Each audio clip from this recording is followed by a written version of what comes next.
Nice start for the defense here for Soar. Hecht. Up the line, up the field, Lang. Power position, Nelson.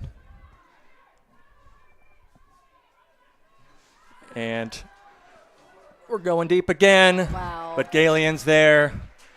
Kawabata again, unable to come down with it. Nelson again. Just a couple inches of juice that they needed more of. And Soar's going to have their second break chance. It's again with Kamrat. Yeah, I'm impressed with Soar's defensive pressure so far. They seem to really recognize that Colorado is going to be looking to put up these deep looks, and they've done a nice job of defending it thus far. Some nice break side action for the Soar, who are at half field. Galian high side. Up the line for Kamrat, just a bit too much.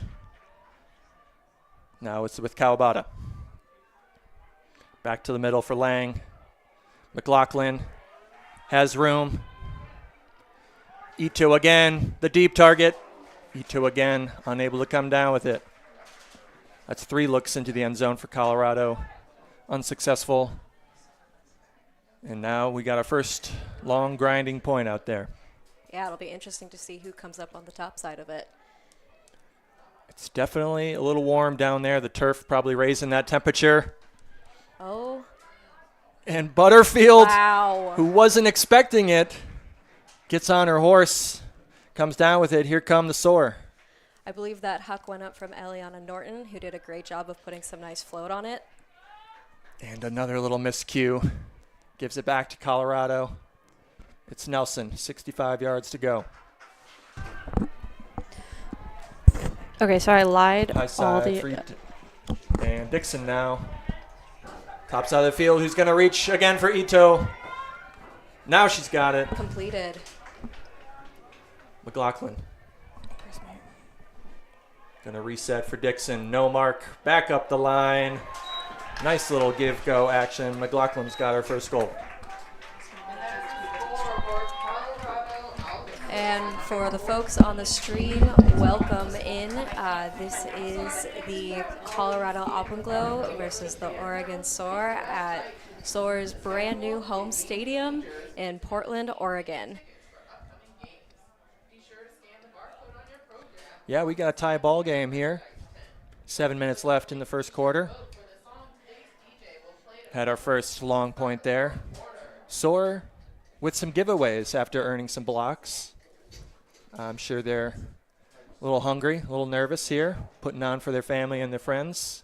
Yeah, thus far we are trading points. We have not seen a break in this game yet, and it's going to be a race to see who gets the first one. It could really set the tempo for the remainder of the game. Yeah, and you'll notice every goal has been scored in one direction, mostly just a result of where we started, but it is a little breezy down there.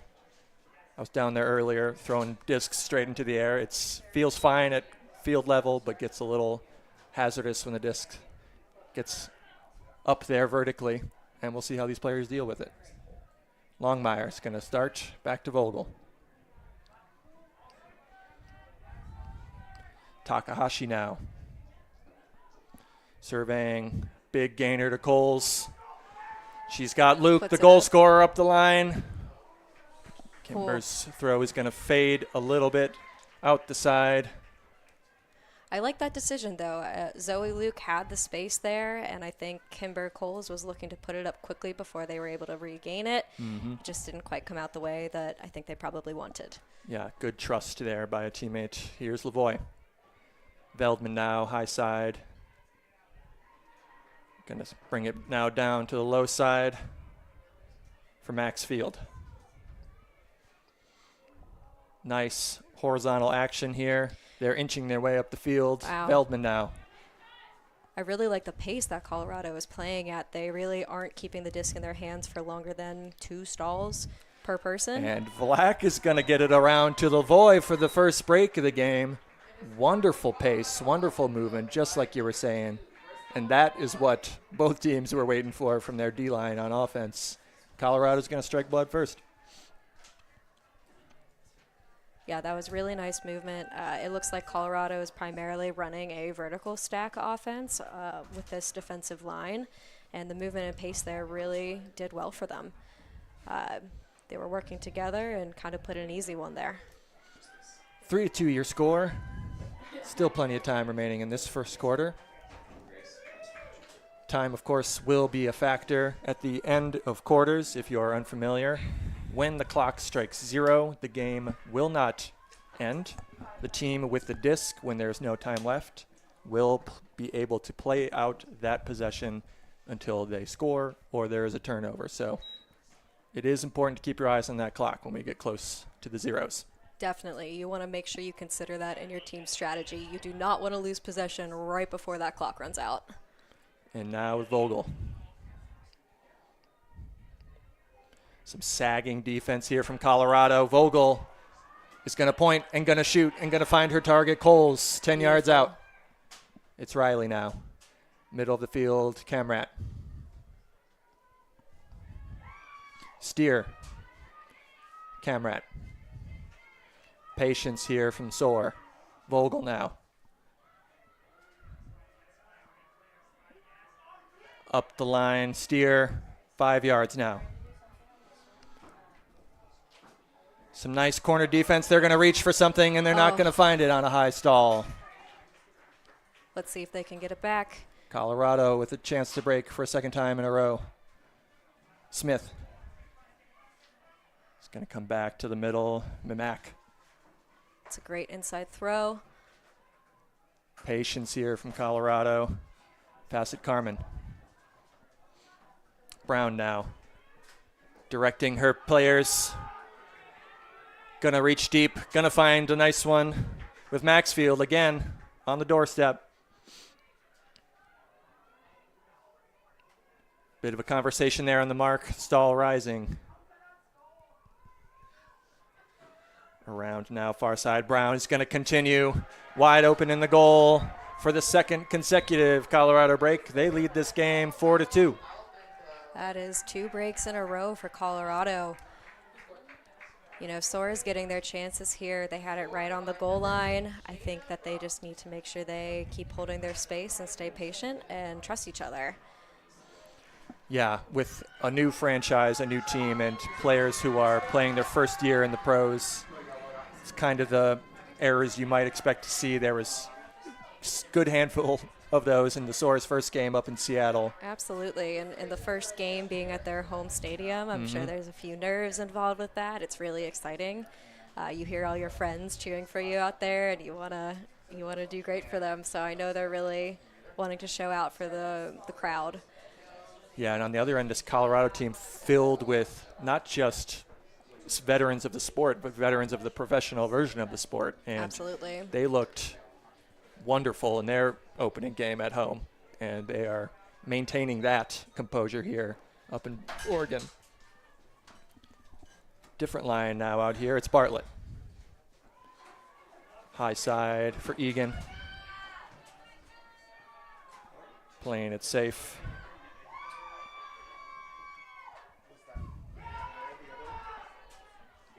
Barnes now on the low side. And Bartlett again with a player with room. Veldman might have gotten a fingernail on it, which might have been just enough to disrupt the Soar cutter from making the catch. I think you are right. Rory Veldman with a fabulous play. That's a great block. I also want to shout out Bristol Lavoie for helping with some behind that receiver defense, putting on the pressure, which I think the Soar receiver felt. Yeah, Veldman gets us moving now up to the high side. Around, continue works. They're going to keep riding the sideline. Stockdale. Back to the middle for Andrews. Things slowing down a bit here for Colorado. And I believe we have a timeout called. Our first timeout of the game. Again, for anyone new to the professional version of Ultimate, timeouts have a little bit different power here in the Western Ultimate League. You can change out your entire line, all of your players, all 7 of them. So you'll frequently see when your defense has earned a block, is moving it, and has a chance to score, maybe you'll call a timeout, bring out your offense, and really take care of that break. Absolutely. And in addition to that, unlike the typical USAU club rules, coaches are actually able to make that timeout call, which I believe is what happened there. It really adds a strategic element to the game where coaches really play a large part in how certain moments in a game end up going. Yep. I think it's one of the really interesting differences of how WL functions versus, the USAU club that I think most of us are a little bit more familiar with. Yeah, coaches are almost active players. They're counting the stalls to themselves when in high pressure moments and they want to score. They are, if they think their team's about to get stalled or in trouble, they can hit their buzzer. They can call a timeout. They can get fresh legs out there. Exactly. So I think we are seeing full fresh lines out here. So we'll see what energy they bring once the disc comes back in live. Ari Nelson has stepped into the game. She will start with it. Breaks the mark for Dixon. It's going to keep moving up for McLaughlin. Good pace here, Kawabata. Nelson now steps through to McLaughlin. An inch away, she's going to find the continue. Sarah Ito has scored. The offense comes in to handle another break. That's 3 in a row for Colorado. They are up 5-2. That's right. I'm really impressed with Colorado's break side movement there, and it all started with Ari Nelson breaking the mark right off of that disc coming in live from the timeout, and Colorado was just able to continue to hit that next player in flow, and Soar had a really difficult time stopping it. I noticed Holly Gibson put out a nice layout D attempt there, but Colorado's really executing on these tight throws, and I think Soar needs to keep working on generating pressure and trying to stop some of these breakthrows. It is very hard to defend when those go off as easily as Colorado is making it look. Yeah, and putting your body out there like Gibson, even if you don't come up with the disc, when you see your teammate fly through the air like that, it can give you some adrenaline, can jack you up a little bit. Maybe that's what this Soar team needs. We're going to start again with Vogel in the middle of the field. More junk from Colorado. Loose zone. Colorado will not guarding players, guarding spaces. It's going to change the pace here for the Soar. Yeah, it's going to be interesting to see how Soar looks to break this kind of junky zone look. Typically when you see something like this, you'll see the handlers kind of going through it, just like you saw Jelly Boyden popping up through there. Oh, and I like that look that Ren Vogel just took. Didn't quite complete it to Zoe, but that's a great hole to try to take advantage of in a zone look like that. Yeah, the room was there. Disc just popped up just a little bit. Here comes Colorado now. Dixon. Up the field for Smith, Great who catch. secures it. High stall, little lefty flip, but Vogel thinks they got to 7. And everyone, I think, is going to agree. Great defense, especially on that upline move there. Soar get another chance. It'll be Boyden. Quickly to the middle, Vogel. Takahashi tracks it down, high side. Boyden now unmarked. Coles, 15 yards out. Gonna reset to Vogel. Open side, Luke. Oh. Playing it safe. Up the line, Vogel has a hand on it. Tight pressure defense, no foul. Great defense there by Smith up the line, and the Soar can't squeeze another one out. Man, I really like how Soar started that possession by moving it to the break side, and that was just a tight window. Colorado did a great job of keeping the pressure on and not letting that score happen. Yeah, some nice poaching there from Soar, but Colorado's broken out of it. Now we're out here running. So we are now at the point that Colorado is going to be thinking about possession. We have about 20 seconds left in that first quarter, and Colorado wants to maintain possession through the end of that clock. Yep, and their experience is showing they seem to know exactly what they're doing here. They're just going to play catch until that clock hits 0 as best they can. But we have a call back on the previous pass. we'll see what the players and observers come up with here.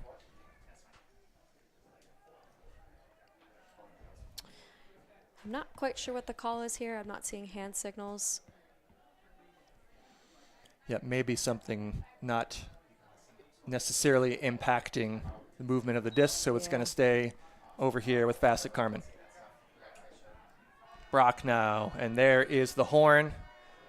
The possession will end with that pass. Zoe Luke is going to disallow Colorado from getting their 4th break in a row, and that will end our first quarter. It is 5-2. Colorado leads after a couple of breaks. And that end there is a win for Soar. It can be very frustrating not to be able to go and try to score that after you get the block. However, in that instance, the best that can happen there is you prevent Colorado from getting another score, and Zoe Luke made sure that was the case there. So that is a win for Soar to close out the first quarter. And, you know, it's only quarter one. You take every small win you can get. I wouldn't be too worried yet. And we will see you in a bit for the next quarter.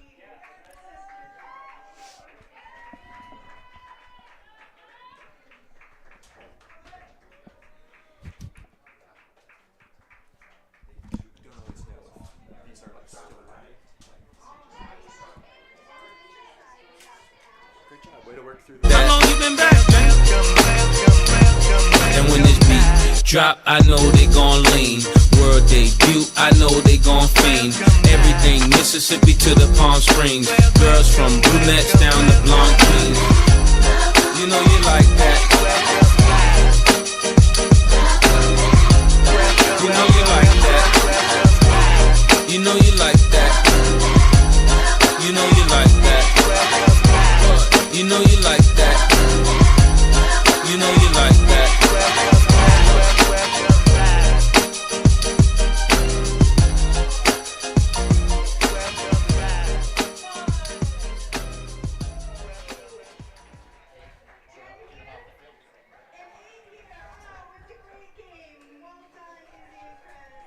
Welcome back to the Oregon Soar hosting their first ever game in their franchise history. They are down 2-5.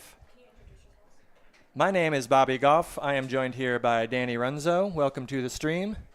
Thank you, Bobby. We are so excited to be here today. The first quarter was very exciting. The first few points, they traded back and forth. And then Alpenglow took the first break and broke 2 additional times after that, bringing the score Alpenglow 5 to Oregon Soar 2. What are you expecting to see here in the second quarter, Bobby? Well, it's clear that both teams are eager to go big early in the stall count.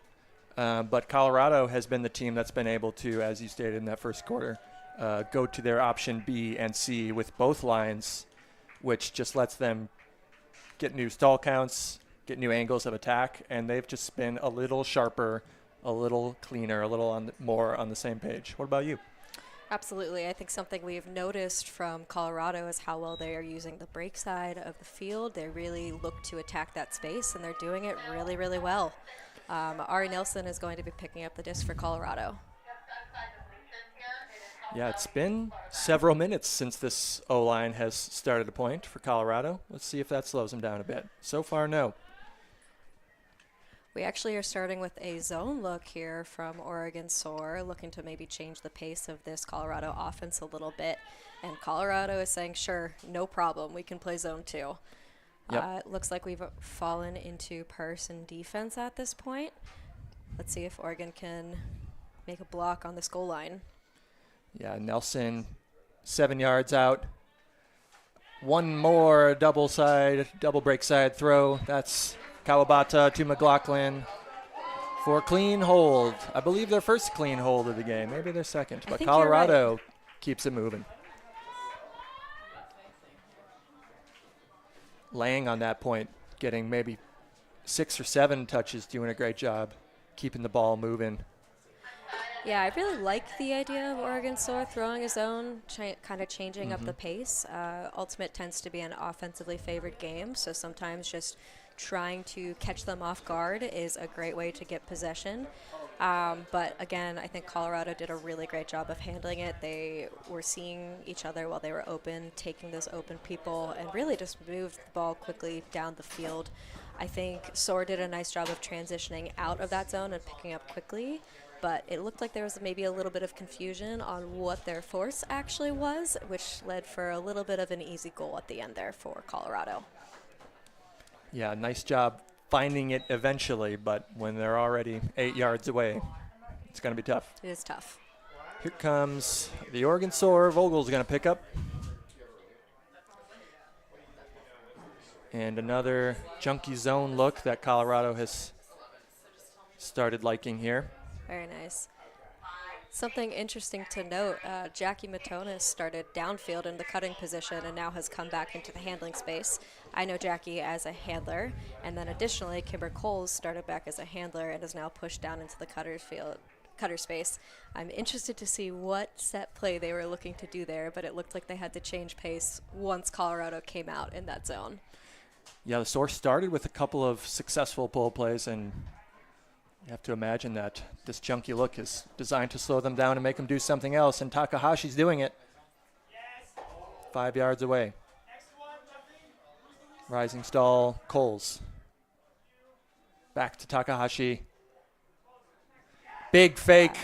Works for the cutter and the thrower. Takahashi to Coles for the Soar's first goal in a while. They have shortened the deficit 3-6. That was great. That was some nice small ball action there, a little bit reminiscent of one of the goals we saw at Seattle last week between Kimber Coles and Noelle Takahashi. Really great chemistry between the two of them. They have played together for a long time, and I think we're seeing that that could be a strength of Soar's game here. Yeah, those two have a healthy portion of this team's yardage gains so far today, alongside Zoe Luke, who's got 2 goals for herself. And Noelle Takahashi is one of the players to watch this week. She is a wonderfully experienced cutter with great vision and buttery throws. And she is known for those give and goes that we just saw. And I don't know, she's just one of those players that can do everything right on the field and come up in very clutch moments for a team. Colorado now, O-line back on the field. Nelson finds McLaughlin for 15 yards. Now Hecht. Another big gainer, McLaughlin. Bops it back to Nelson, who's going to look for McLaughlin again. Gives her the point. Oh. Dennehy, not quite there. McLaughlin, inches away. Now it's Kawabata. No mark. She's going to be patient. Nelson is going to look around the whole stack for McLaughlin, who has trouble with it and then comes to ground. And if that disc was shaken in her hands, I believe the observers will tell her that not a successful catch.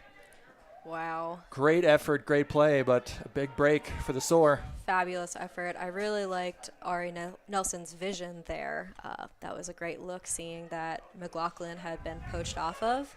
I think that slight wind you were talking about earlier played a factor there. I think it's a little bit more active on the lower level of this field.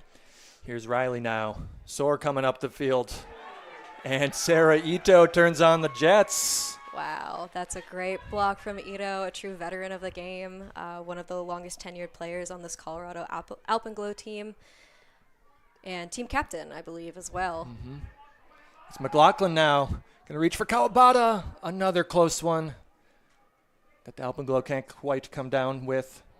It's going to be Soar disc again with about 68 yards to go. They just moved it pretty well, about 50 yards. Let's see if they can keep that flow. Down to low side. Riley does a good job securing it. Butterfield. Going to take the easy one to Bartlett. High side now, Dennehy. Who's going to reach for Riley, who's got plenty of room. Oh. But not quite enough gas to reach that one. Wow, once again, I really think the wind is affecting some of these away shots that we're seeing from both sides. From up here in the announcer's booth, we can see the disc kind of jumping up and down on these shots, and I think it's making it very difficult for the receivers to see where the disc is going to end up and make a play on it. Yeah, and most of these shots for the Soar are players' first in-game hucks that they are throwing, and it probably is going to take one for everyone to kind of figure it out, feel it out. And Nelson's going to pick up the disc and take an immediate timeout. Let them catch their breath, maybe make a couple of swaps, but I imagine we will see a good portion of them back. Yeah, we've been back and forth on this point a few times here, so I like the decision to use one of those timeouts. I believe that is the second timeout for Colorado in this half, so they do not have any more left. Yeah, we are going to see a line switch, actually. Fresh 7 for Colorado. And if this little huddle of Soar players is going to be playing, that looks like their O group is going to come on, another fresh 7.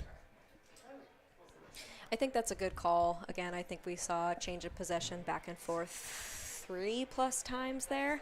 Yeah. I think it's a good idea for both teams to get some fresh legs out there.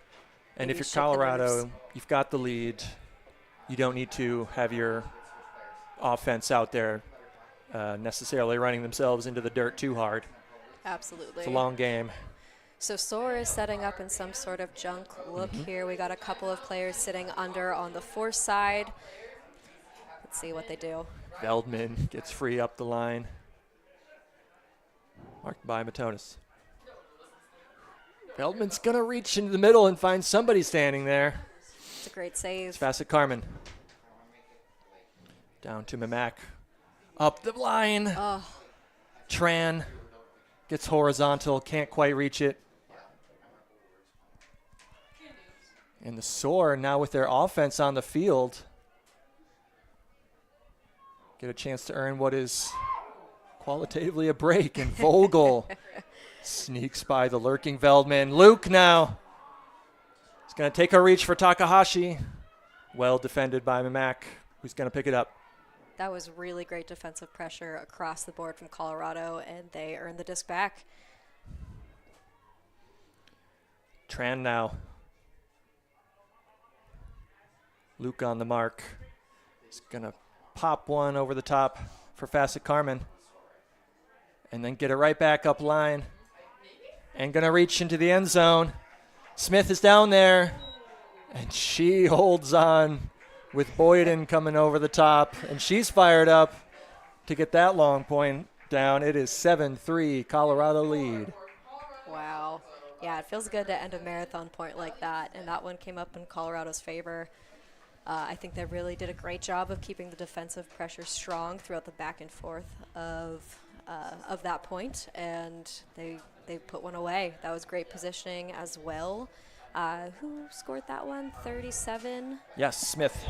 Smith. That was great Wonderful. body positioning with some pressure coming in from the backside. They held Yep. their ground really well, went up strong, two-hand catch, and it's a goal.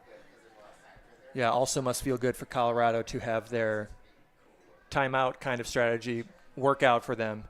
That's your defense out there punching it in. That's going to fire them up. You're keeping your offense off the field.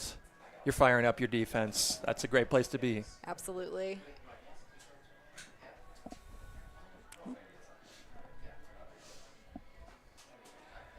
Soar now, receiving some wisdom from two Hall of Famers, Chelsea Putnam, Jody Dizano.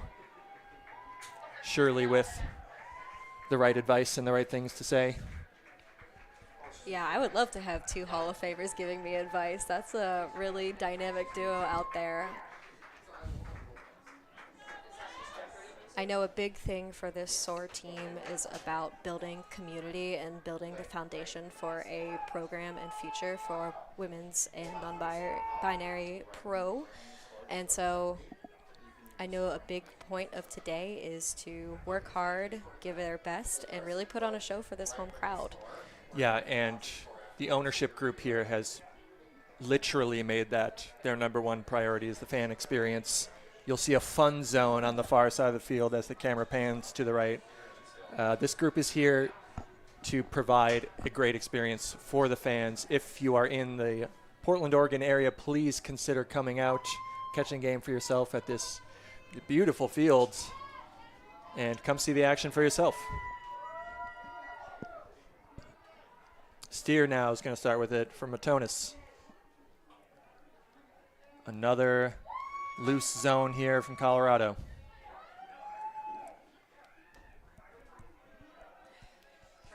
Good patience here from the Soar handlers, which has not been their problem typically. They are unable to punch downfield. Butterfield can hang on. Dixon's leading the Colorado charge. Stockdale, the sun in her eyes. Yeah. She tries to shield it. Can't come down with it. It's Camrat now for the Soar.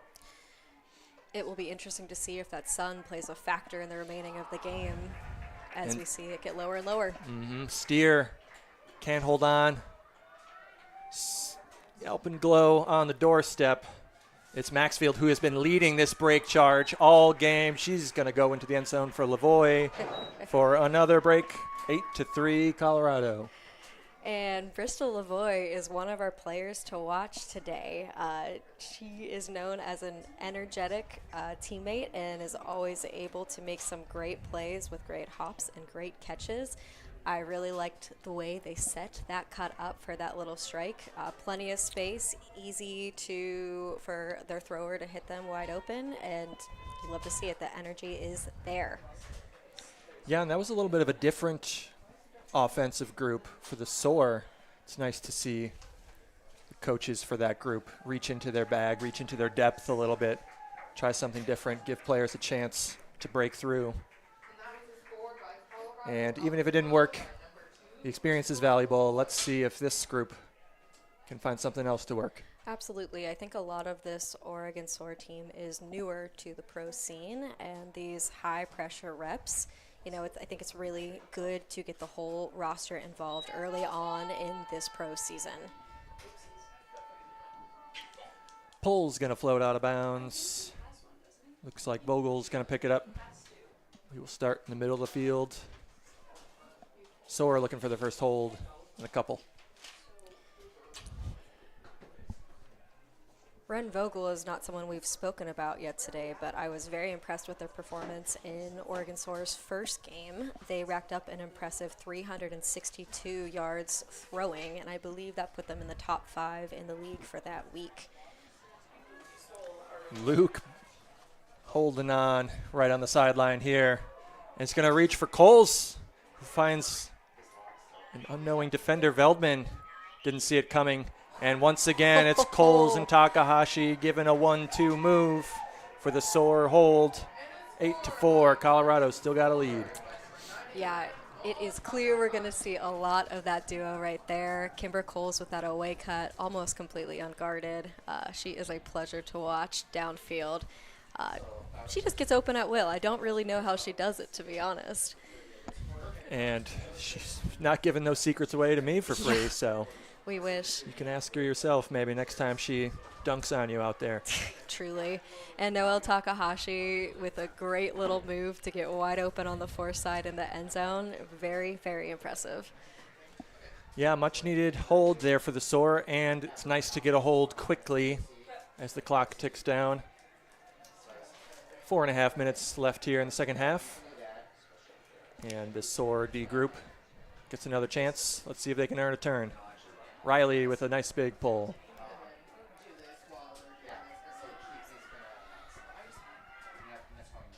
We're going to start here with Nelson. McLaughlin finds a big gainer to Lavoie. Nelson's going to dig one out, up line with a little contact. Good pressure from Bartlett. Stall rising. She's got an outlet in Kawabata. Nelson is going to try to make something happen. Wow. Ito.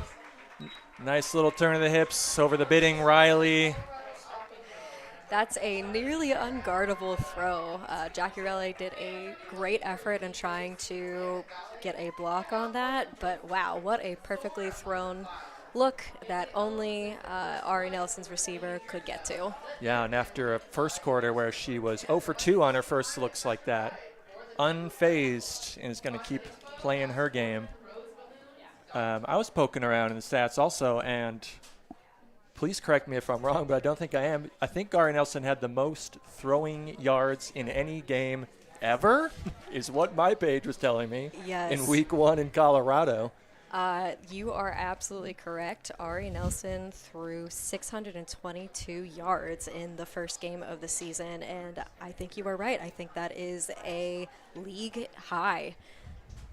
Yeah, and she can do it with throws like that go far to unorthodox spaces. But honestly, in that first game, she was just hitting huge unders and just doing what the team needed. And they show why they are maybe the elite thrower of this league. Absolutely. Whoever is marking Ari is having a tall order placed against them. Yeah, and Vogel's first pass is going to float. Now Colorado gets a quick look to Veldman. Tough to stop that one up in the air. And Colorado's got another quick break. Rory Veldman is another really, really impressive player to watch. From their first game against Utah, they had a plus-minus of +8, the highest on their team, with an impressive 3 blocks and 307 receiving yards. Veldman is a really, really challenging player to try to stop on the field, and I think you could see why in that last play. They go up strong. They're really dynamic. They're very talented with the disc and downfield from it. So a lot of talent on this Colorado roster.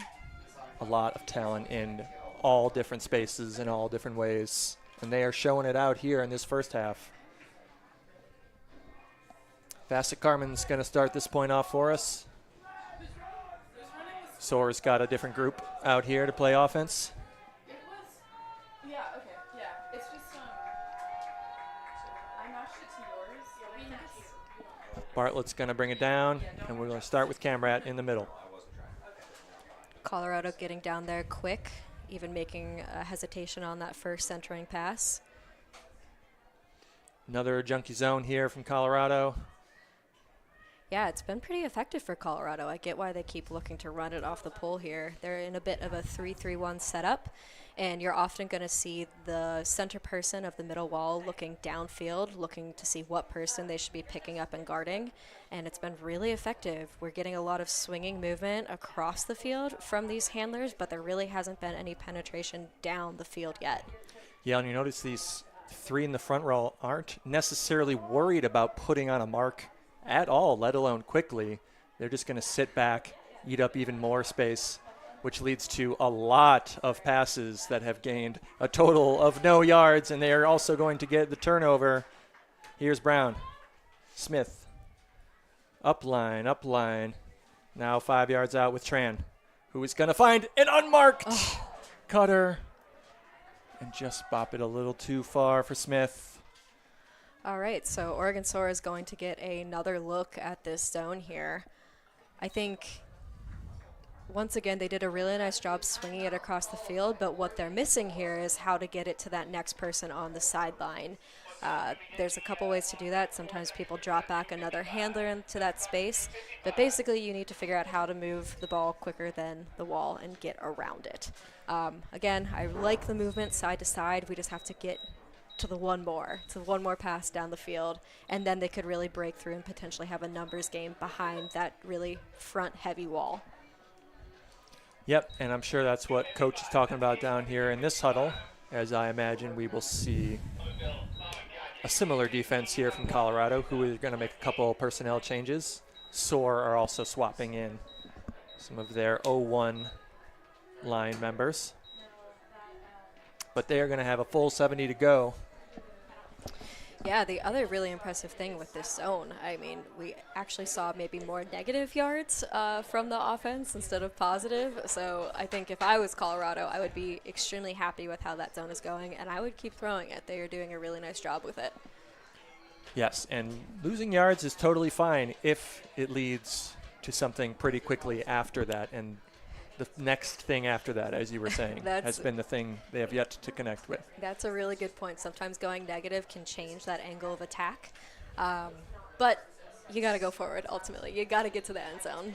Yeah, I believe Hecht here on Colorado in week 1 had mostly negative yards after playing a perfect O-line game in week 1. And here come the Soar, who are facing not a zone from Colorado, but they are back to person.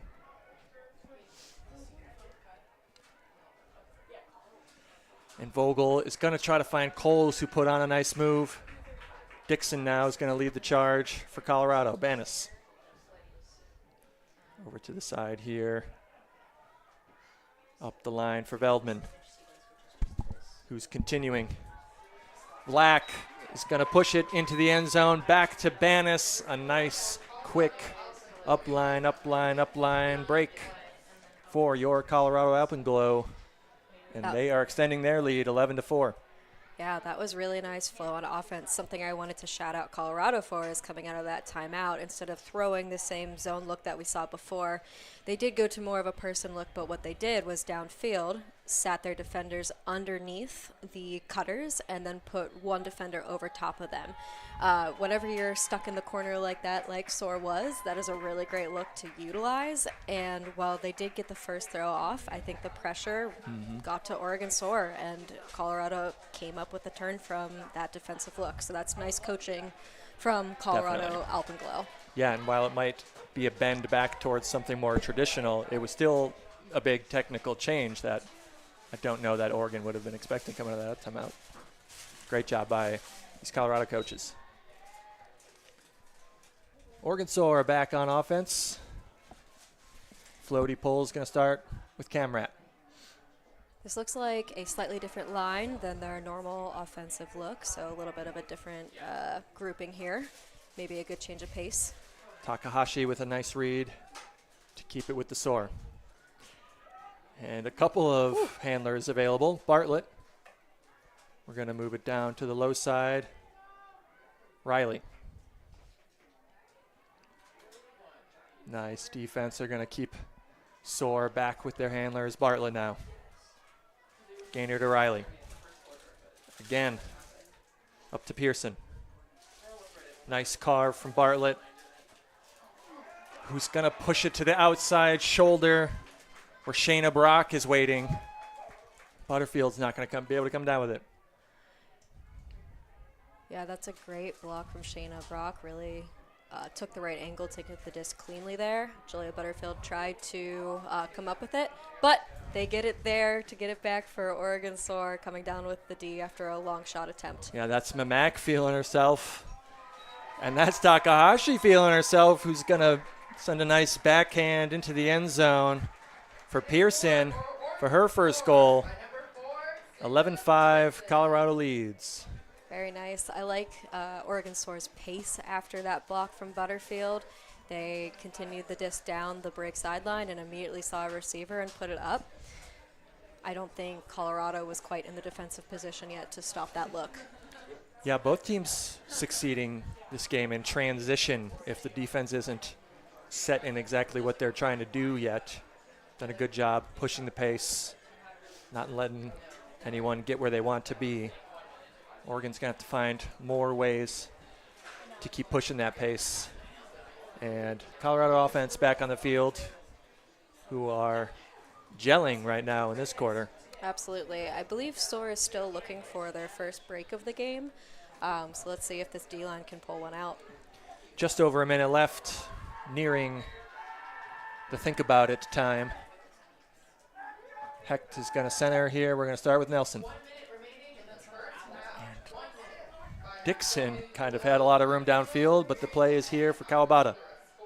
McLaughlin now.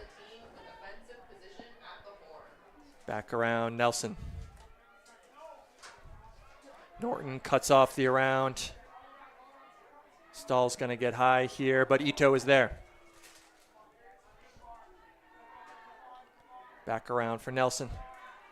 Who's going to continue it. Dixon now. Looking for Nelson, who's going to patiently bid and keep that disc alive. Inside, upfield for Lang. Now with Hecht. 10 yards out. Nelson with 5. Stahl rising. Nice defense here.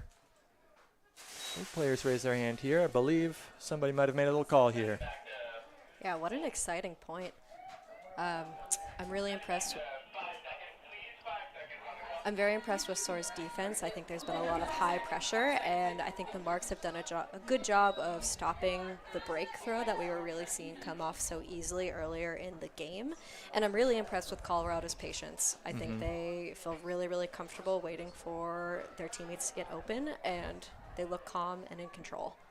And I don't know if you caught it, but viewers at home, if you want to skip back 20 seconds, Ari Nelson, when catching this up line, looking straight at the sideline to her coaches, giving a little, should I score? Should we hold it a couple more seconds? Yeah. Really looking to play the time game. I think that really shows their experience in this pro scene. The clock matters, and that's a really different gameplay than what a lot of these players that come from traditional Club Ultimate have experienced before. So really, truly a veteran of this pro space. Yep, and it's going to be a nice advantage, especially if they can get it here. Soar hoping to get one more block at the end of a quarter again. Pick called downfield. That's Keach thinking she caught a body here while Hecht is moving to the break side. Observer's going to agree. It's going to go back one. Looks like Stahl 4. Bartlett on the mark. Kawabata going to have a couple of seconds to do something.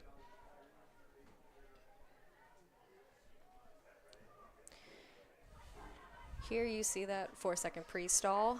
We haven't had too many of those opportunities so far today.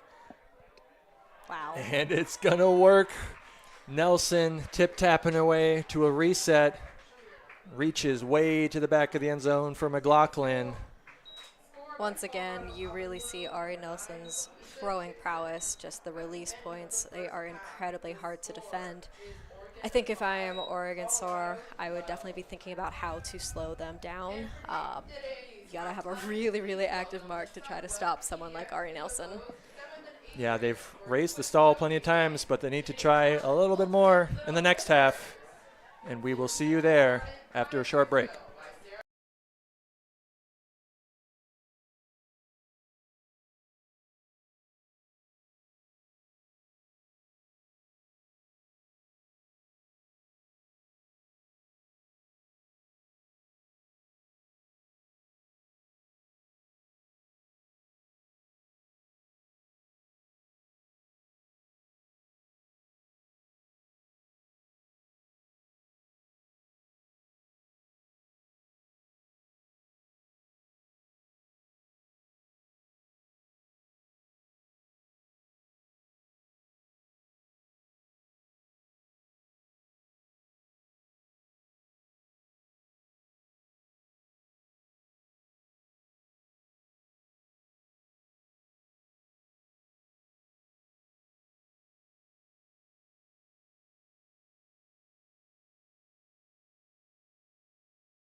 Welcome back to even sunnier and even warmer Portland, Oregon, at a new University of Oregon campus here in Portland. It is a gorgeous day. The stands are packed. The kids just played a rousing game of Ultimate for our halftime, and we're about to step back into a Colorado lead, 5-12 over the Soar as it stands right now. Danny, what are some things you would like to see if you're on the Soar team? Yeah, absolutely. So I think Soar has done a good job of getting the disc, but they definitely need to make sure they're converting on those opportunities. They've put some really nice defensive pressure on, but I think Colorado has shown that they can fight and get the disc back. And so I think it's just a little bit more opportunistic. When you have that chance, they really need to make sure they're capitalizing on it. I think Colorado has shown a lot of impressive defensive looks, which it seems like Soar was starting to falter with a little bit towards the end of that first half. I think if Soar can figure out how to break through some of these zone and junkie looks a little bit more effectively, we could see a bit more efficiency on their offense.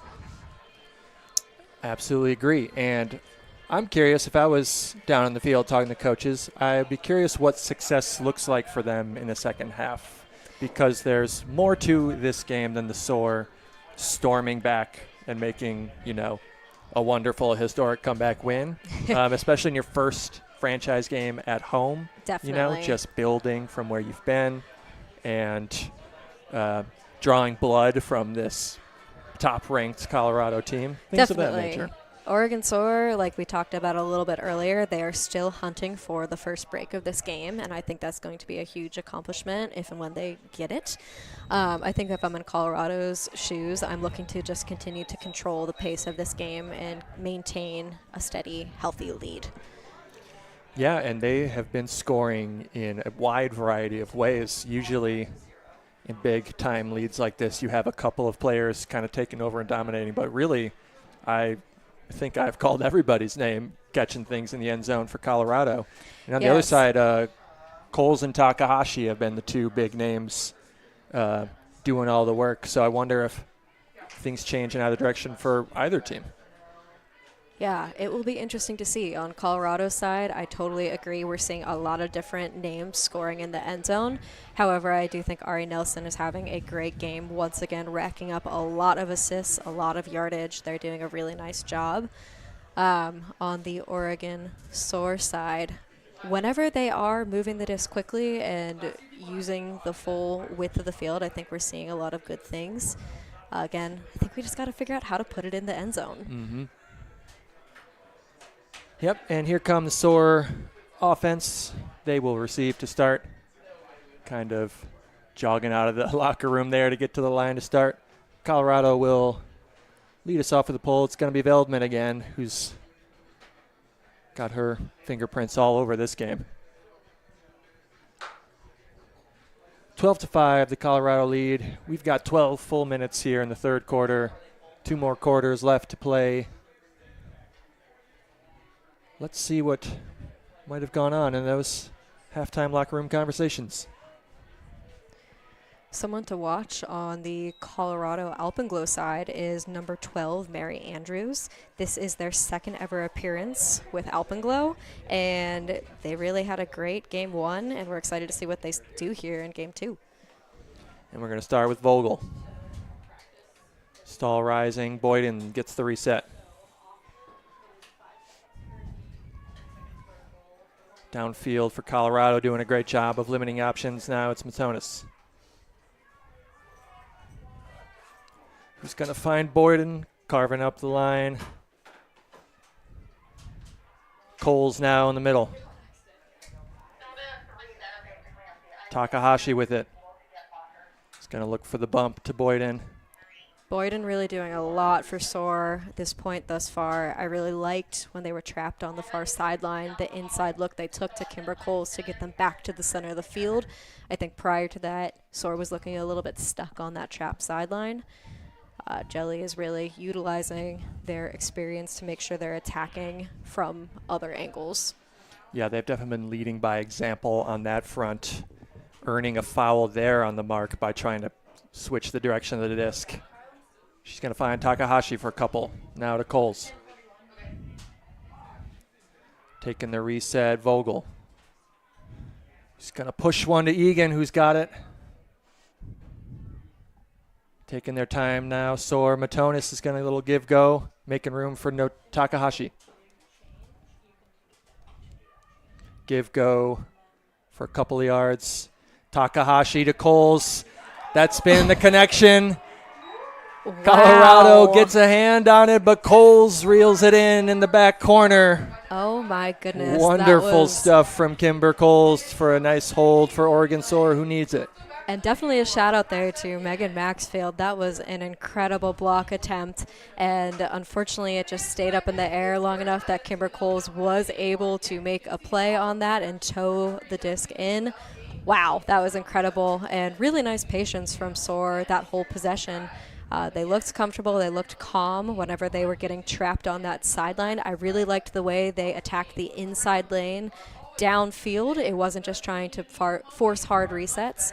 And I think they're doing a good job of seeing, where the space is available on the field. Yes, which is exactly what they were a little slower in doing in that first half, which led to some riskier options and a lot more turnovers. That's Absolutely. A good first look there for Oregon. That's a nice adjustment to see coming out of the halftime. Yeah, let's see if they have any adjustments here with their defense group as Bartlett's going to send it down for Colorado. Hecht is going to start us off with Nelson. Little front wall here, a little zone for Oregon.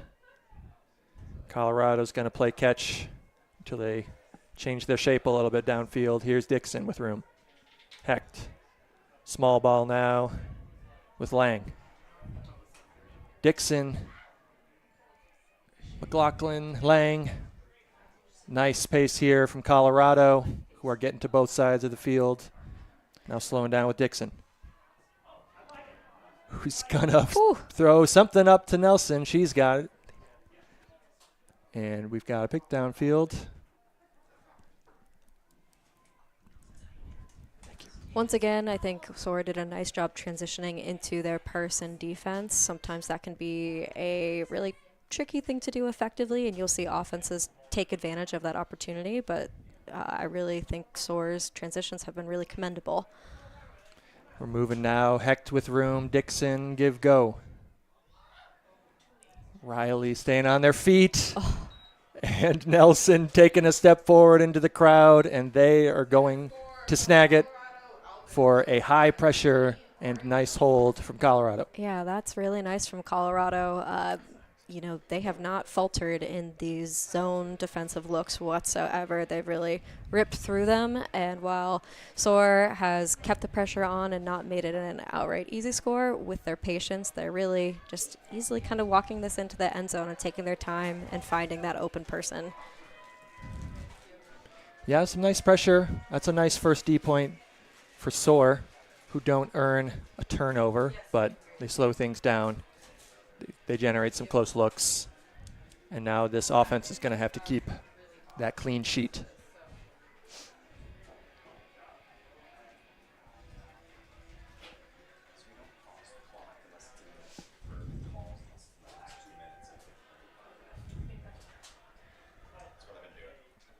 It looks like we have a slightly different O group out here for Soar. Excited to see the depth of the roster come through. Yeah, Pearson and Luke and Longmire going to get some time here. So is Steer with the disc here in the middle. Matonis going to play catch with Steer. Now Colorado in person defense here after a little junk, or maybe they're staying into it. Yeah, I liked Soar's striking movement there. It made that front wall decide if they were going to continue to sit in those lanes or if they were going to play person.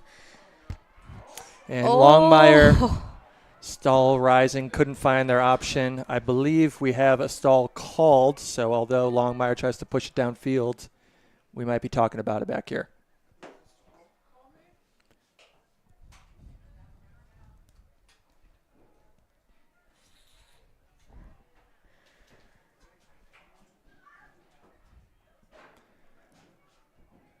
So I see some stall signals called, but we are going to keep the disc on this back Soar goal line.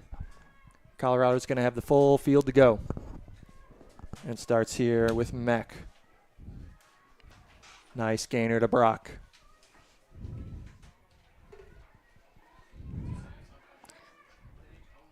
Tran open in the middle, asking for a deep look, but instead Mack gets it back again. Here's Smith now.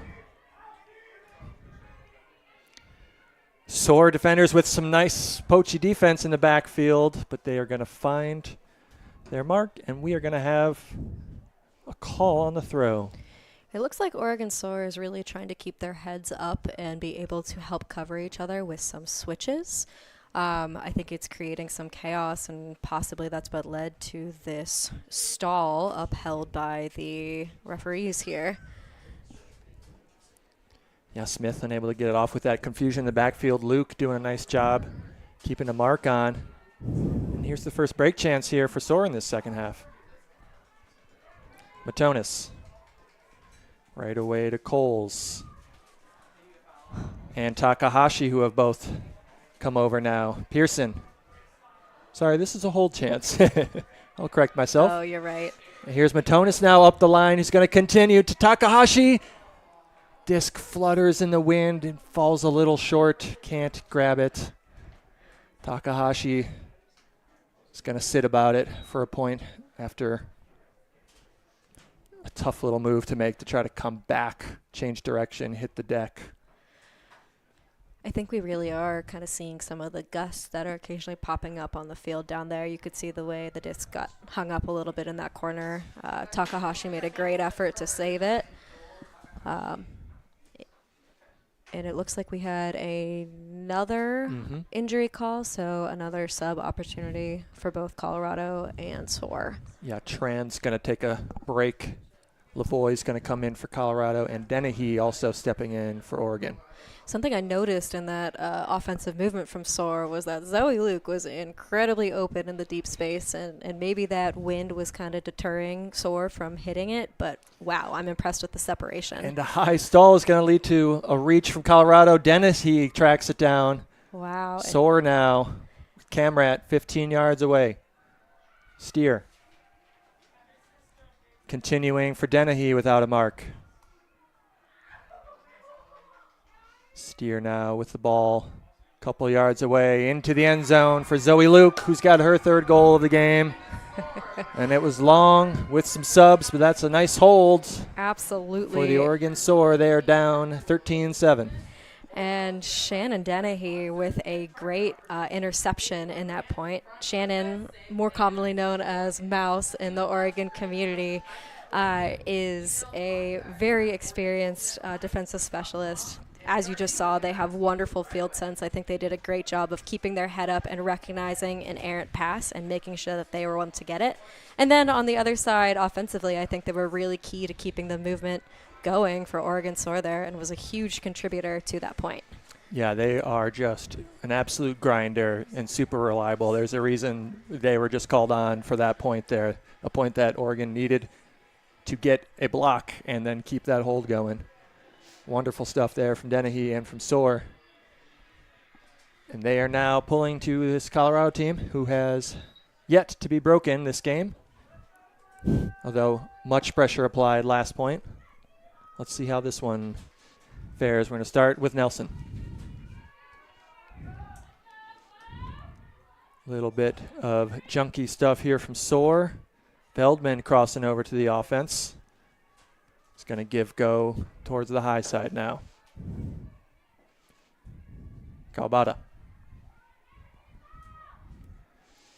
Around for Feldman, who's going to continue to Nelson, who can't go up high, gets full hand on it, but a bit too spicy.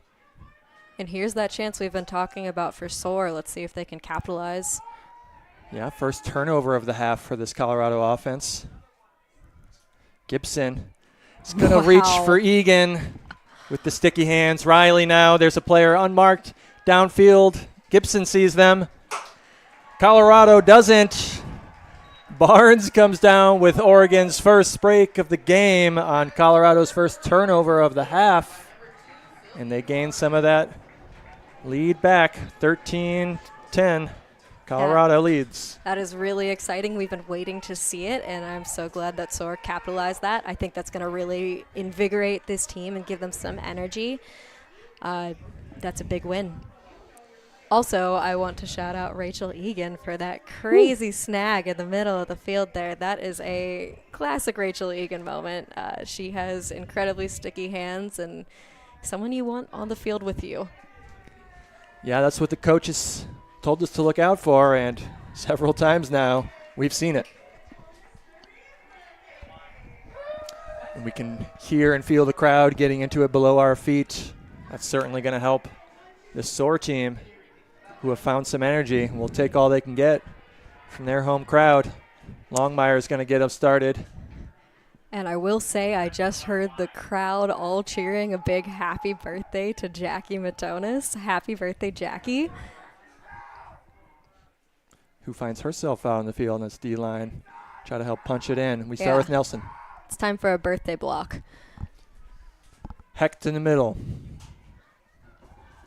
And a high stall. Takahashi has her head up. Oh. And she's going to try to push the pace and keep that energy going off the hands of Camrat. Now it's with Nelson. I'm very happy to see Takahashi back on the field after that injury sub out from the last point.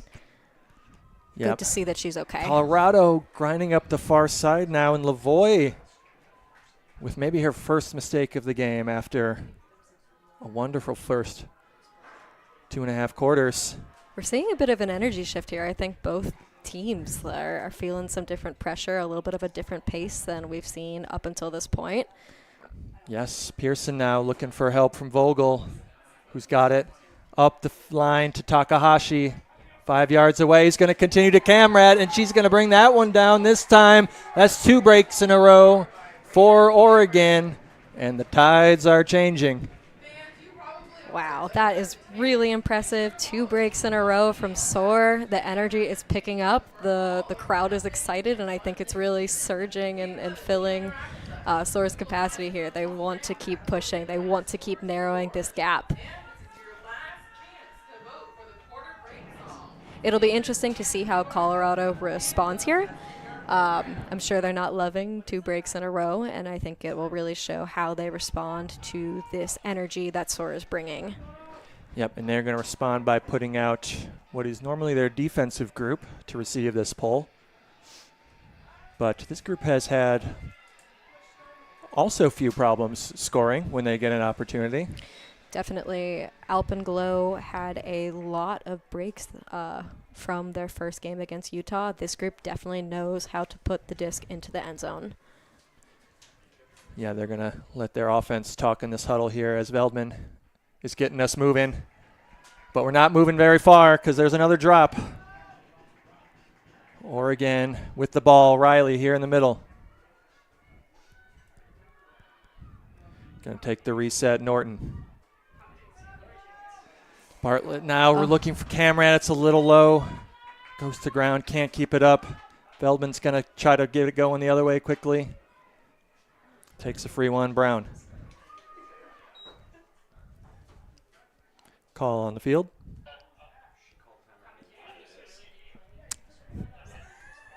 And timeout call by Colorado, sorry. And maybe a throw after the call. But we'll observe the timeout call.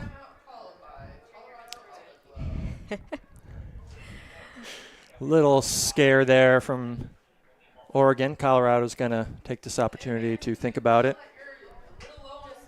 Yeah, I think I'm seeing more and more wind down on the field, so it'll be interesting to see how this game changes as the wind picks up. Yeah, it looks like Colorado's going to keep that group out there, keep their typical offense on the sideline. Let this group on the field finish the job.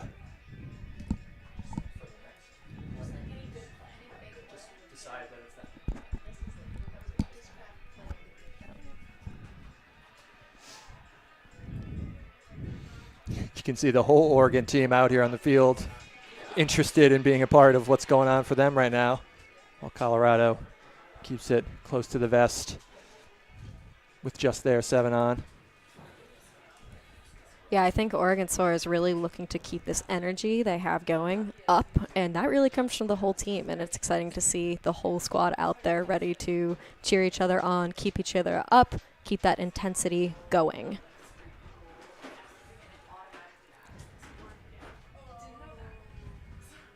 Offense is set. Defense is getting where they want to be. Oregon's almost in a little bit of a side horizontal stack here. They had a lot of players near this home sideline with one person a little bit isolated in the space. Yep, now things have fallen back into person. Fast to Carmen. Stall rising. He's going to look for Veldman. They've got it.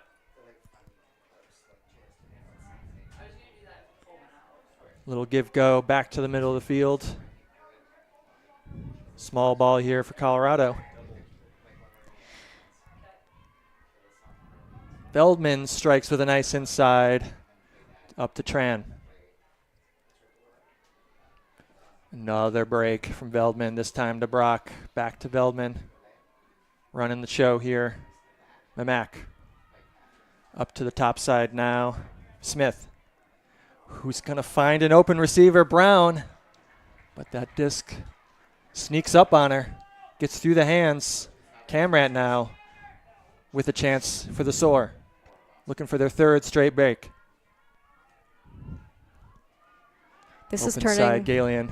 This is turning into another grind of a point. There's been a few back and forth here, and the timeout was this point as well. Yes, and a nice Wow. possession-saving play from Norton, who's going to push it downfield for Dennehy. Now Galeon is going to miss it, but Barnes had her head up. Camrat now with room. 15 yards away for Oregon, who are also going to take a timeout, and they are going to try to punch in this point. Everybody wants to score this one. And now it's Oregon's chance to make some changes. Yeah, you don't always see two timeouts happen in a single point, but I think this is a smart call from Oregon Soar. We're about 15 yards outside of the end zone, and I think if Soar can capitalize here, which would make it 3 straight breaks in a row, that is going to be really huge for the team's energy and really, I'd say, change the remainder of this game. Absolutely, and you can tell both teams feel the pressure of the clock and of the momentum shift, and they both kind of want to cut it off completely or push it forward. And this would only get them to, they'd still be down 3 if they score this, but it's, again, 3rd break in a row. All you need is just the energy and the positive vibes from getting breaks. The scoreboard, you can only score one at a time, so you just keep scoring your one. Absolutely. And if Oregon Soar gets this break, they are going to be matching that 3-break momentum that Alpenglow took in the first quarter. So this will be a huge, huge win if Oregon Soar can put this away. It looks like Jelly Boyden, our veteran, is picking up the disc. And Boyden goes quickly, but maybe too quickly. There was, I believe, the pre-tap-in movement that's allowable. And when you see Takahashi open in the end zone, you don't listen to the rules. You just throw it. I understand that. So the disc is back with Jelly Boyden. It looks like we are live. Takahashi now a step away, trying to find her friend Coles, who cannot miss. Those two in the end zone. That's the offense coming in for another break for Oregon. That's their 3rd in a row. 13-10, Exactly. Colorado clinging to their lead. Can Soar keep it going? We have Colorado's traditional O-line coming back onto the field here. I'm sure that they are looking to have a clean, efficient hold. They are looking to stop the bleeding and maintain this lead they have. But I think Soar has a lot of energy behind them right now. That's true, and when they've gotten breaks in this game, the other team has never scored again, actually. So history would It's tell me true. that it's their game the whole way. Statistics don't lie. Mm-hmm. But that was a lot of time bought for this Colorado offense. Probably calmed down a little bit. I can see Nelson kind of clapping them into attention here. They're going to jog into another chance to flip the script.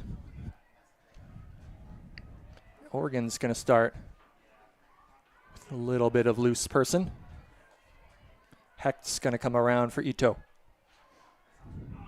Thinks about sending it to Veldman. We're going to play it safe instead. Kawabata now on the high side. It looks like Soar's handler defenders had been playing a bit looser, making those swings a bit easier, but now that they are in their own half, people are looking a little bit more locked down, trying to make sure those swings are not as easy to go off and reset the count. And maybe a stall called, maybe a bit of a fast count contest, but it's going to stay with Kawabata here. And she's going to send it down for McLaughlin, who makes a nice grab. Lang now. Upfield to Hecht, who's going to reach to a nice wide open Ito, who does a great job getting down to a slide. Clapp catching that one. And deeply needed hold for this Colorado team, who punched that lead back up to 4. Yes, and that was a clean hold there. That is definitely something that Colorado needs. Maybe kind of re-steady themselves. They know how to play frisbee. They are, in fact, the WUL champs of last year. And not too much turnover on this roster. We're seeing a lot of the major players who were contributors last season out here doing those same things again. Soar, I think they're still feeling pretty up. There's a lot of good body language coming from the players out here. And I like the pressure we're seeing. It is tighter than we saw in the first half. I hope we can continue to see that energy pushing and maybe creating some mistakes on Colorado's end. Yeah, and as a kind of inverse to how Colorado was playing that first half, there's 18 seconds left in the clock, when last half I would have bet a couple bucks that they hold on to that disc there and try to run the clock, but they were just looking for someone to be open in the end zone and to guarantee a goal. So Oregon here is going to have a couple of seconds to end the quarter. So this is the first time this game that we're seeing Soar want to play that strategic game of making sure they maintain possession through the remainder of this clock. But we're actually seeing a lot of downfield progression here. And they achieve their goal. They do still have possession at the end of the clock. And they ran out the clock, which is a good first step. But they miss on their throw. They are not going to get a chance. Yeah, and that will be it for this quarter. We will see you in a moment for our fourth and final quarter.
Welcome back to still sunny and warm and breezy Portland, Oregon, where your Oregon Soar are down 10-14, but have shown more fight and prowess than they have all season in that third quarter. They're going to look to continue that as Colorado hopes to get this group back on track like they were in the first half, extend that lead, go home with a nice, safe, big lead win. Absolutely. So a lot of momentum shift towards Oregon Soar in that third quarter. I know that they are coming out really wanting to show and prove themselves in this fourth quarter. In their first game ever against Seattle the previous week, they actually were shut out the fourth quarter. And so I know they are really looking to put a few on the board this last quarter here and see if they can keep fighting back and closing the gap. Oregon will start on defense, although you can see Riley and Coles and Egan coming out as a little bit of a crossover, and even Zoe Luke, who's scored several goals today. They're trying to put out a goal-scoring group here. And they come out with a 4-person cup, which I believe they ran once last week as well, a little bit of a change. Nelson here is going to try to break through.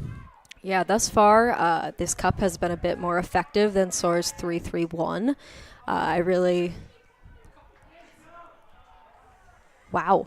And a wonderful catch that I was almost sure touched the ground, and a Soar player also is going to take that course of action, and an observer is going to step in and help them figure this out.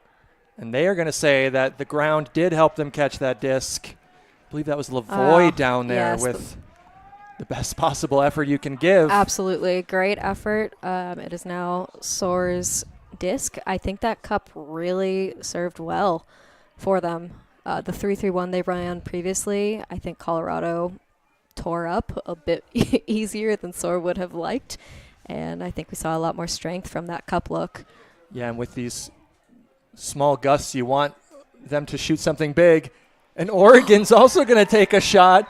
This one has no problem. There's no doubt about that one. Dennehy reels it in from Camrat, and Oregon starts the fourth quarter off with a break. 14-11, Colorado leads. Once again, Shannon, one of our players to watch this game and showing us why that was a great catch. I love how strong they went up to secure that, especially with a few defenders in the area. And that was a great throw into space. I think it was pretty hard to defend, pretty hard to make ground up on. That's a great look from Oregon. Can't wait to see what's next. And they broke their curse. That is a score in the fourth quarter. The curse is over.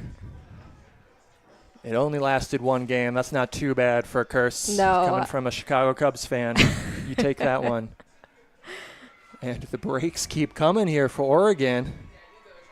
Colorado maybe only has 2 holds this half. As the Soar storming back, and the crowd is helping him here. And as Chelsea Putnam helps the crowd. Absolutely. I think you really see that home advantage here. There's a lot of energy from the crowd cheering their team on, keeping them going and keeping them clawing out of this deficit. And, yeah, Oregon comes down in person, a little confused about matchups, but they all find their way. Veldman now. We're going to keep things going with Veldman. Around the edge to Tran. This is their defense group out here again. Mack gets held up. Veldman now. Yeah, we're seeing this front group of handler defenders staying a step off, kind of clogging up the throwing lanes. Veldman gets a little tired of that action. And Coles can't find it, but Ren Vogel can. Puts a little flip on him. Oregon now with a lot of offensive team players looking for their 5th break in 6 points. That was great defensive pressure. I think that was a little bit of a frustrated deep throw from Rory there. And let's Camera now with a big mark on her, gets it off. Boyden. Around the edge to Egan. And a nice poach from Shayna Brock. It's going to cause confusion. But again, when a team gets a block and they try to run the other way, it's just a little too fast. Yeah, you see the Oregon Soar players communicating to each other with their body language. Take a break. Take it easy. Let's walk this in. Camera now. Matonis keeps it alive. Down to the other side for Vogel. Vogel asking for something, and she has found it in Zoe Luke, who dominates in this corner down here for her 4th goal. Another break, 14-12 Colorado. I love Renvogel's vision there. I think they recognized that Zoe Luke's defender dropped off to try to get a poach block, and they immediately found that player and executed a throw to them directly into the end zone. That is really great awareness, especially in the WL with the shortened stall count. WL has a stall count of 7 seconds, and in order to recognize that poach and execute in that time is very impressive. Very impressive. They get the block on one goal line. They chuck it in on the other. Nice point there. Soar going to send out more of a traditional defensive group. They are vibing. They still need to keep their legs fresh. 8 minutes is a lot of playing in this quick game. And this is the closest the game has been since the beginning. We are back within 2. Yeah, typical Colorado offense back out on the field. Nelson. Some junk downfield for Oregon, slowing things down. Kawabata. Back to Nelson. It's interesting to see Colorado Alpenglow in a horizontal stack. At the beginning of the game, we were actually seeing a lot more vertical stack action. Nelson's going to reach. Finally, someone gets over the top. Downfield, it's Kawabata who can't hang on. Another disc off the hands of a Colorado cutter. They cannot seem to reel them in right now. Yeah, a lot of uncharacteristic drops from Colorado. I think if they can clean this game up a little bit, things would look different. Nice poach from Ito is going to slow things down, but Bartlett gets upfield. Galian now, sideline, is going to send a chance. It's going to get caught up in that breeze that we all found. And no one's going to run into each other, thankfully, as the disc sails out of bounds. Kawabata now for Colorado in transition. McLaughlin. Going to come around to Ito, who grabs it out of the breeze. Going to continue again around, ride the wind, this time from McLaughlin, who was not letting that one go. Absolutely. And I think you really are seeing some of Colorado's most veteran, most experienced players stepping up and taking control back of this game. Sarah Ito and Jade McLaughlin are club teammates, and you could really see their chemistry in that point. Yeah, just a little bit of a quick eye connection. Throw it out, let your teammate do her thing. And to get the disc back also after another turnover from that group. Yeah, very exactly impressive. What you need to turn things around again. Yeah, we know this Alpenglow team has a lot of grit. It's going to be interesting to see how this next point goes. Yeah, and this is their first sort of big wave of pushback against their mostly leading gameplay so far this season. And so this is good experience for them too, even though they're coming in as defending champions. They have a lot to prove to do it again. Absolutely, and I think it shows you really can't sleep on any of these teams in the Western Ultimate League. There's a lot of talent league-wide. Oregon hoping to dig into that talent right here. It's Vogel. Once again, we're seeing this 3-3-1 look from the Colorado Alpenglow, which Soar mostly has struggled with in this game. There was a block, but I think we have a foul call on the reception there. Yeah, Maxfield getting a little too much body on that one. They're going to agree that's a foul. And, wow, a tip pass. Again, finds Coles. Pearson now is going to try to give it back a bit outside. Oregon with the turnover. Yeah, that's kind of that same spot we saw the end of the third quarter air as well. I think in general, Soar is doing a really nice job of executing, but there is a little bit of trouble right on that fore side. Yeah, Colorado now with their first break chance in a while. They've got the full length to go. Here's Veldman. He's going to try to get it around the mark to an open player, but he's going to find that little breeze again. Impressive mark from Julia Butterfield there. That is a fun matchup between the two of them. Very fun. It's been going on all game. It's been great. Oregon now on the sideline.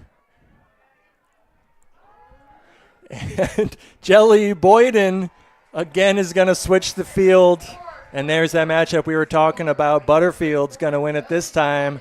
Wow, and what great vision from Jelly Boyden. I'm not going to lie, I was a little bit locked in on Kimber Coles. He was initially isolated in that forced space, but that was a great recognition of who was actually open in the end zone, and Jelly Boyden has the throws to hit whoever she wants to. Yeah, great job of going through her reads and everyone being ready to step forward if they have an inch of room. I think it's important to note here that I saw Takahashi for Oregon gingerly walk towards the locker room after the end of that third quarter. I have not seen her return. Actually, I do see her on the sideline. She has not played this quarter yet, though, as Oregon has continued roaring forward. Takes the whole squad, and they're using it. It's a nice rolling pull from Holly Gibson. Here's Nelson. With two cutters deep, Nelson's going to try one. Riley's going to be there too, but they cannot find it down. Dixon with a nice read. Wow. And that has got to feel good for the Colorado squad. That was a great throw by Ari Nelson, and I'm really impressed with how Alicia Dixon read that. Jackie Riley put in a great effort to get in position and get that block, but I think Alicia outpositioned Jackie for that one and came down with it. Yeah, and you don't mind that matchup being tested, but sometimes the other team just has it. Better read is a better read. 5 minutes left here. Oregon is down 13-16. They're going to keep that magic going if they can as the clock dwindles. And that was a quick one from Colorado. We've got Soar back on offense here. I think they also want to score efficiently here in order to get the opportunity to be back on defense and have those opportunities to break since they have a little bit of ground to make up here. Yeah, as the clock winds down, they are having success, but they are going to have to even turn the volume up on themselves, even though things are working, in order to get there on time. And I think a win here for Colorado would be just to slow down. Even if Soar ends up holding here, if Colorado can burn some clock, they're going to be happy with that. But even better, they get the opportunity to attack offensively here. Even better. They force 7 throws that don't get Oregon very far, and then they force something a little tricky down the sideline. That's a good start here for Colorado with Veldman picking up.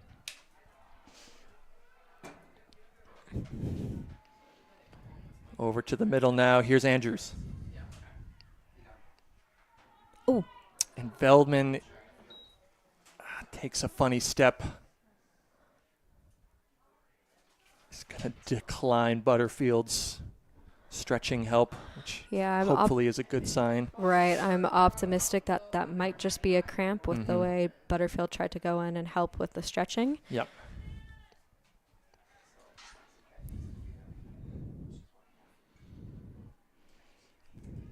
Dixon will step in. Veldman is going to take her time coming out the field. Hope that everything is okay here. A very important piece of their defense and their offense after a turnover is Veldman. Absolutely. I think Colorado will feel Veldman missing here. I also think Veldman has done a nice job of neutralizing Julia Butterfield, has made it hard for a very impactful player for the Oregon Soar to keep making their mark. So we will see how the Alicia Dixon-Julia Butterfield matchup goes. Yeah, Dixon, a great choice here. Has been having a great game, keeping possessions alive. They just scored that last goal, and they get rewarded here with more PT. Here comes Colorado. Stockdale. Oh, a wide open Bristol Lavoie. Yeah, just open cutters down the open side. Here's Andrews again. Nice around to another player who's going to stumble but be okay. Pass to Carmen. It's going to lift one towards the end zone. Andrews has it on the goal line, not in. But there is a stall call, it looks like. Stall called back near the disc.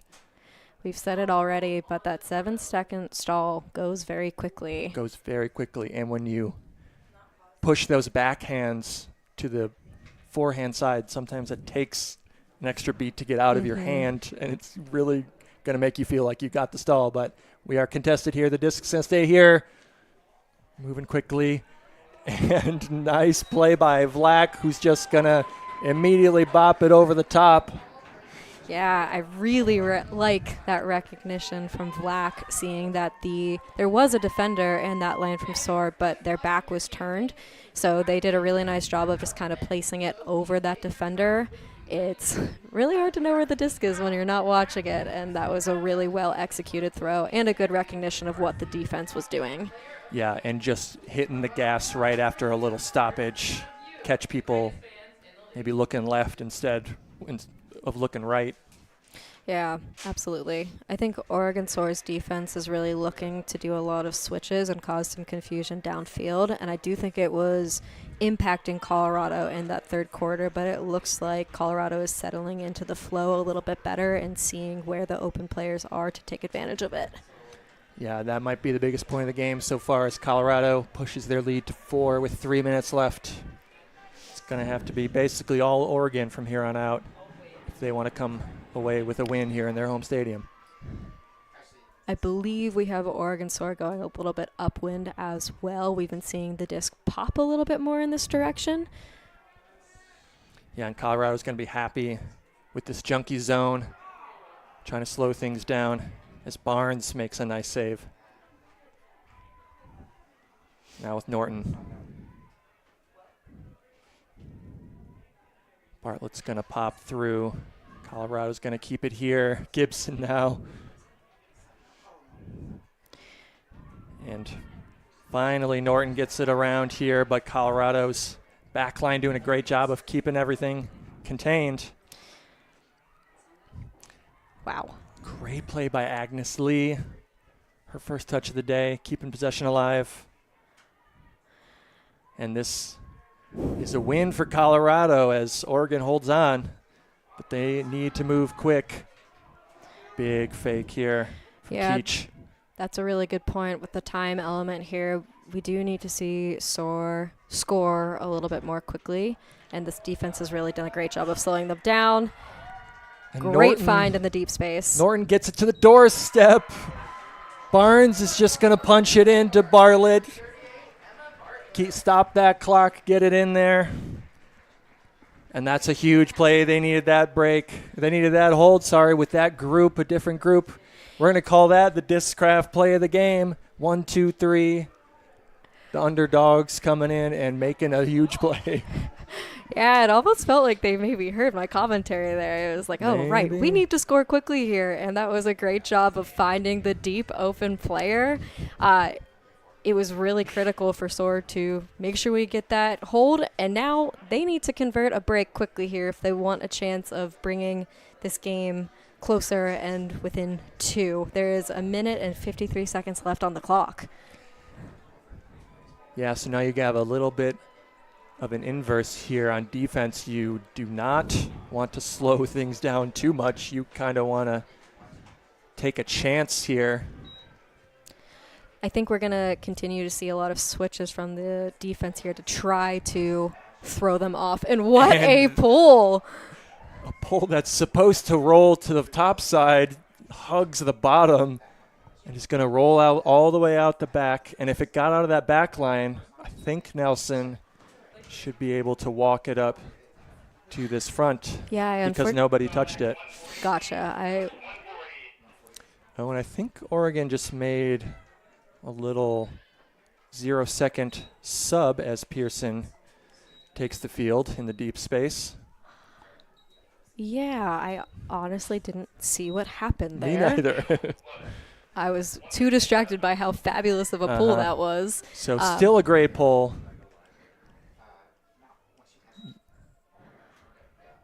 Oregon's going to maybe all of a sudden decide to throw a zone. As if they can just keep it near the goal, it would be a great place to find a turnover, but Nelson's going to break us out of it with Dixon. Yeah. Hecht now.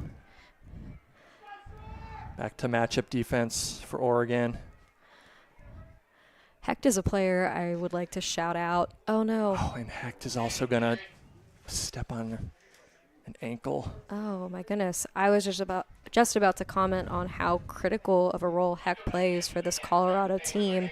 I noticed from their previous game against Utah, that they had the third most touches on the roster.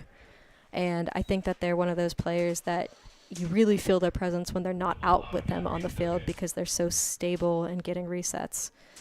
We are definitely hoping that they are okay. Yeah, I'm glad to see the leg stretch go up, as I'll take up cramp over anything worse. Absolutely. And if the turf is anything like this broadcast booth, it's getting sweaty down there, so I would not be surprised to see some cramps on our first hot day that many of these people have probably played frisbee in months.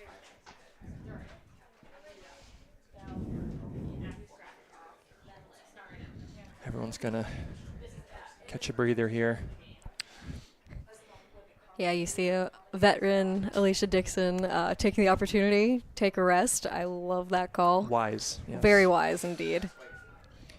Yeah, so Colorado has only gained about 5 yards here from the start of this point, but they're in the middle of the field. They have burned 20 seconds of clock. We've got 1:12 here on the clock in the stadium on the scoreboard. May Hecht is exiting the field. Yep, walking on her own. I believe Hannah Mamak has come on for them, Yes, I believe so. and they should have possession of the disc. I believe May Yeah. had possession when they called the injury. And near early, yeah, definitely a lower stall, as kind of caught it and then Mhm. immediately went down. Stall 2, I believe I saw. Here we go. And Mac's going to have to step in. Start a point. Dixon with a nice continue to Nelson, who's going to reach towards the end zone. Riley has a nice read on it. Here comes Oregon. I couldn't quite tell if Julia Butterfield got a little bit of a piece on that huck, and then Jackie Riley was able to clean up that D. Very possible. I think Oregon is going to take a timeout here, as they are 30 yards away from getting a break, which they desperately need if they want to keep this game alive. 52 seconds on the board. Nelson looking a little disappointed with the outcome of that one. Yeah, I am pretty impressed with Oregon Soar's coaching staff here. I think they have implemented some really strong adjustments in the second half of this game, which has slowed down the success that Colorado was seeing in the first half. Not really surprising when you look at the coaching staff of Oregon Soar. 2 Hall of Famers and just a lot of experience across the 3 coaches. I think we talked about it a little bit earlier, but coaching has a huge impact in the pro scene. With these one-off games on the weekend, for the teams that can really put a lot of scouting and effort into studying the other team's game plan, if you can really cater and implement the strategies, I think you see a lot of success. It's worthwhile to see how the other team likes to attack and figure out how you're going to slow it down.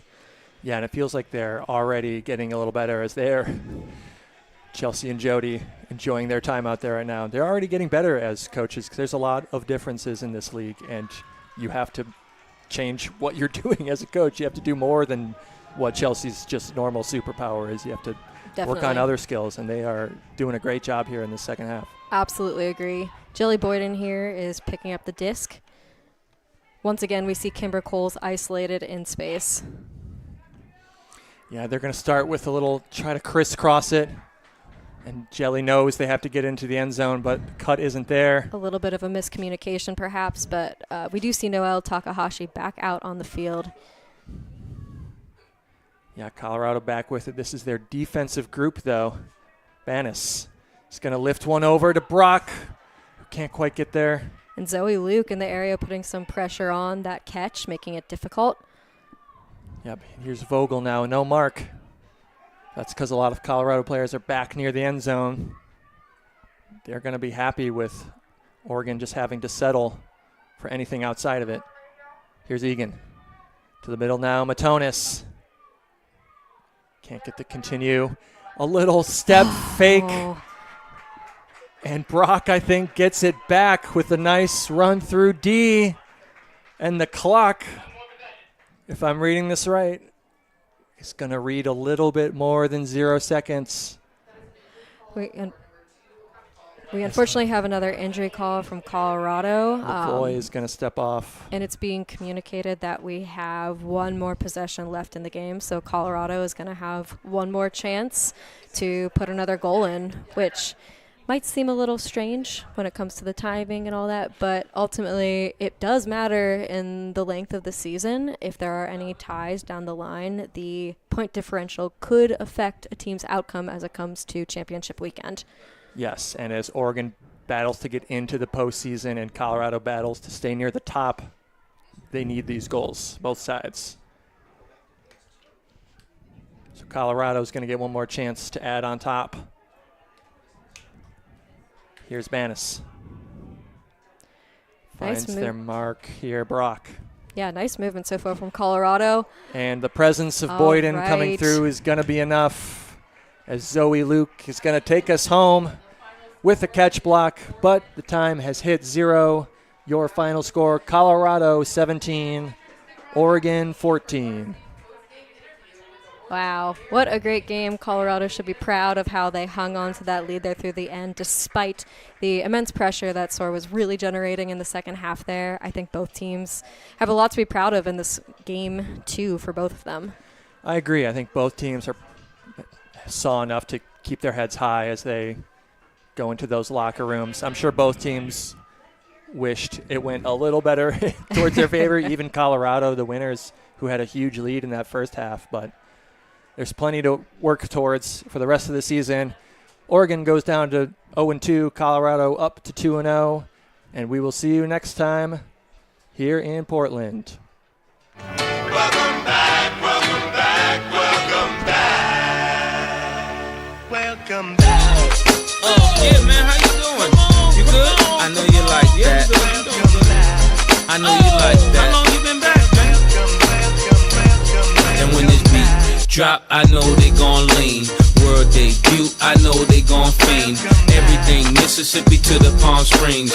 Girls from brunettes down to blonde queens. You know you like that.